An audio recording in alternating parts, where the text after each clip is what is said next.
Hello again, friends. This week's project is making some simple doors. I've got a friend who's doing a renovation on some 1920s cottages. Pretty cool stuff. They're old, they're worn out. The doors and things like that in the kitchen need to be replaced. So I'm going to do some work on that for them. I'm starting out with some alder or poplar. I haven't quite decided just yet. They told me that paint grade is fine, so I might just do poplar. We'll see. On a project list like this, I always start with 3/4 inch milled with from my local woodworking store and straight edge. So at least I have one nice square edge to work with. We're gonna make two doors, 19 by 26, and it's just basic Stiles and Rails configuration, 1/4 inch center panel, nothing fancy. These are paint grade. Figure out the outside dimensions, 2 1/4 inch stiles, and because these are for a lower cabinet that doesn't have a base, it's into a sink cabinet, I decided to make the bottom rail a little bit taller to make it kind of look like a toe kick. I don't know if it's actually going to look, we'll see how it looks. I think it's a good idea, but we'll see what happens. So from here, let's get some table saw action going. I got to rip these guys down to 2 1/4. I've got to do some mortising. Let's get the table saw set up. Let's get the router table set up, and we'll go from there. Doing a mortise and tenon joint on some doors. And this is what we're shooting for. This is already set up. Test piece looks good. A bunch of stiles. All the rails get a through cut. Those are simple. The stiles on the end, these have to stop. So I've got a mark at each end. So when they come together, the through does not go all the way and you don't see the rabbet on the end. So it will be a stop rabbet. Look like that. So this is the simple cut from here.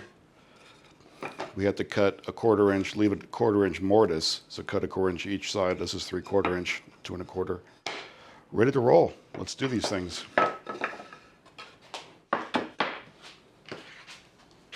So let me have a question while I'm running these parts. Do you want to hear more talkovers for voiceover with this while I'm doing parts, while I'm doing operations or whatnot? Do you want to be in on what the thought process and whatnot? Please comment below. I can always do some more explanations about what I'm doing or whatnot, but I just wanted to ask that question. So for example, I'm admiring my work here, but you could ask why I have T-tracks in there, but I'm still using a manual push stick. I don't actually remember. I actually recorded this video a couple years ago, so it is a mystery. I think there was something about the part that I had didn't fit the T-tracks or something like that, but manual always works. The most important things here are to keep the wood moving smoothly through the cutting bit with downward pressure and towards the fence pressure. And you can see here I am cutting back to the stop dados on left and right side. And here is the very end, hit the switch, and I wait for things to stop before I move on.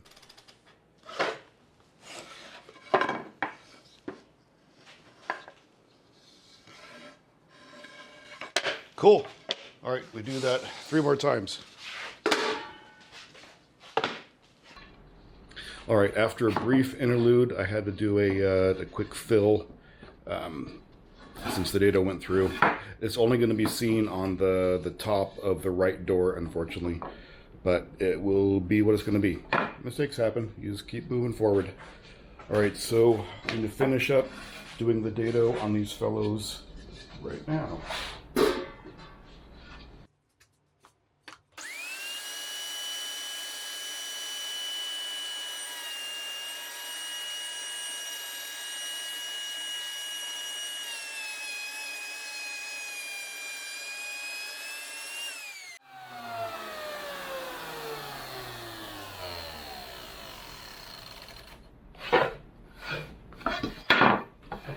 Good.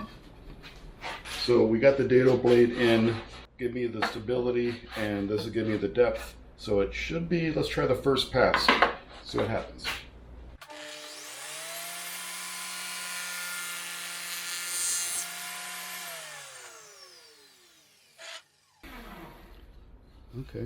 Okay. Yeah, that little bit, that's how much I was off. And that's okay. raise it up just the tiniest bit and lock it at that depth. All right, one more pass.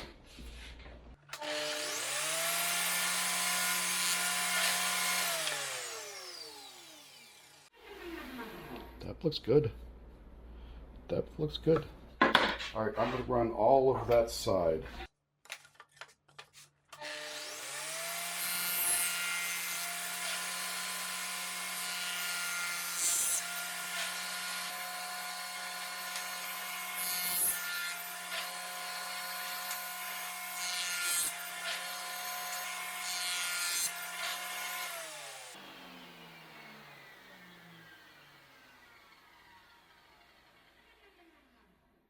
With this face cut, then we'll do a quick measurement, make sure everything's copacetic, and then we'll cut the other guys, leaving us with a rabbit. Cool.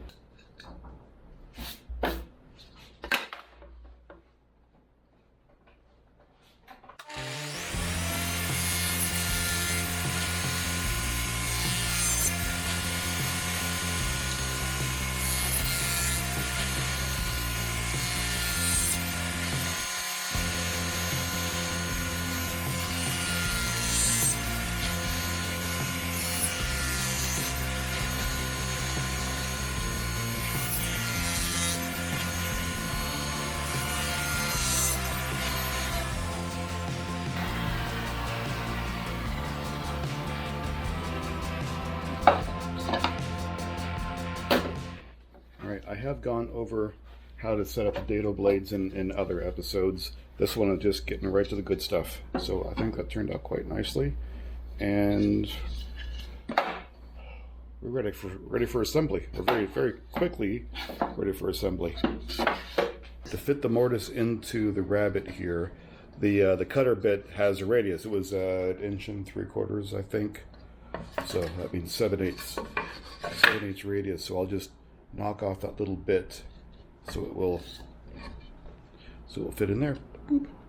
Just like that.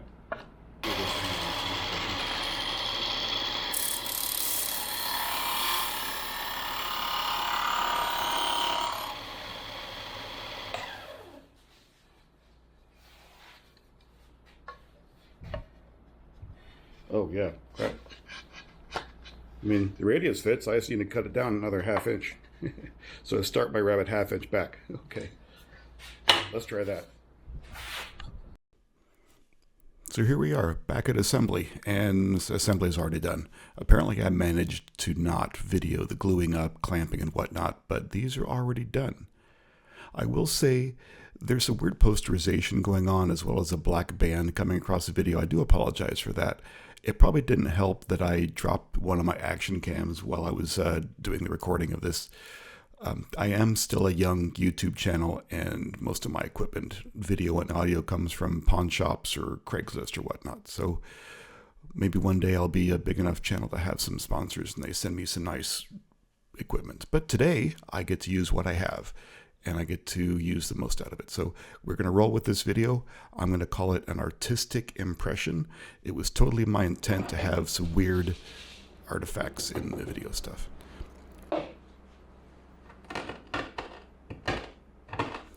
Here I'm crunching up some shellac flakes. I think I was heading for a 1 pound cut, but I think what I end up doing is kind of just eyeballing it. It doesn't really need to be anything specific. It's just that the denatured alcohol that I'm using here just has to melt all the flakes. So glug, glug, glug, and mix and stir, and that's all we need to do.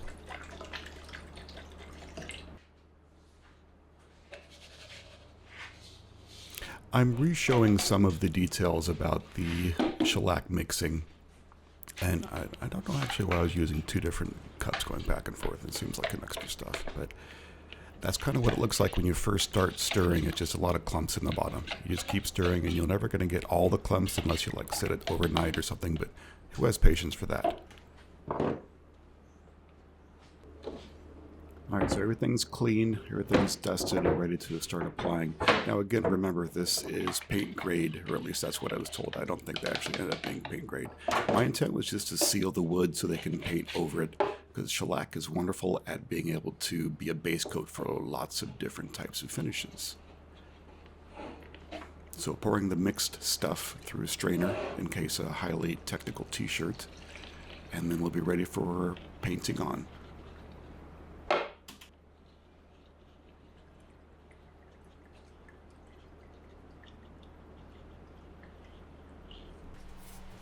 So here I just sped it up a little bit. I do enjoy the painting process and seeing it go from bare dry wood into something fun. That is always an awesome part of the woodworking process. But I'm struggling with it at, how exciting is that as far as video? Probably not so much. That's why I'm speeding it up here. Let's just continue to watch while our friend here puts on his apron first and then goes through a complete shellacking process. So the typical process would be getting the nooks and crannies first, get the details, and then start going after the big parts. In this case, the center panel. I think I put 3 coats in total on this. Of course, I'm not going to bore you guys with showing all of that, but oh, here we go. Here now the rails are getting some juice, and now the stiles.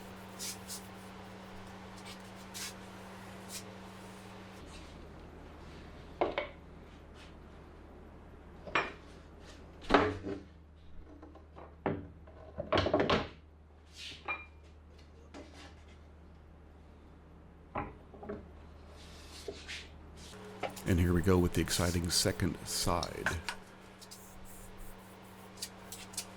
And we get to enjoy the interesting rasterization or pixelization going across the panels.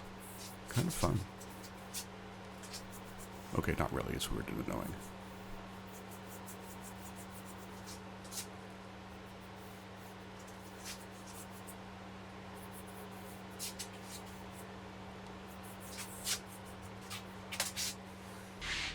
Alright, so with the magic of camera editing, I think all of the shellacking is done. It's mostly dry because it's such a thin coat. It dries, especially this is also in Arizona summertime, in the Phoenix summertime. It dries within a couple minutes. And now it's pretty much the second to last step, putting on some hinges. These are actually really cool antique hinges that my friend provided for this project. They might have been, I believe they're the original hinges from the cabinets from the 1920s. Maybe not, but they sure look like they worked out well.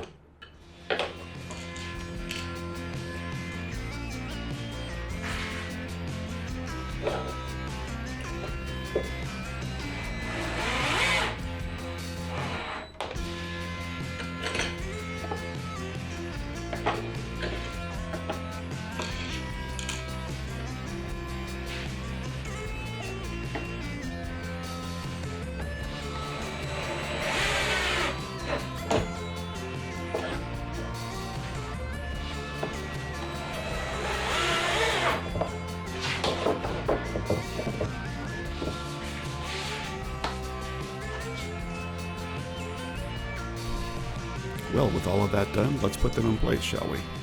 I've got them situated. They're properly installed. The rest of the room obviously needs a lot more work, but I think it turned out quite nicely. So I do appreciate you hanging out with me for this build. Thank you so much.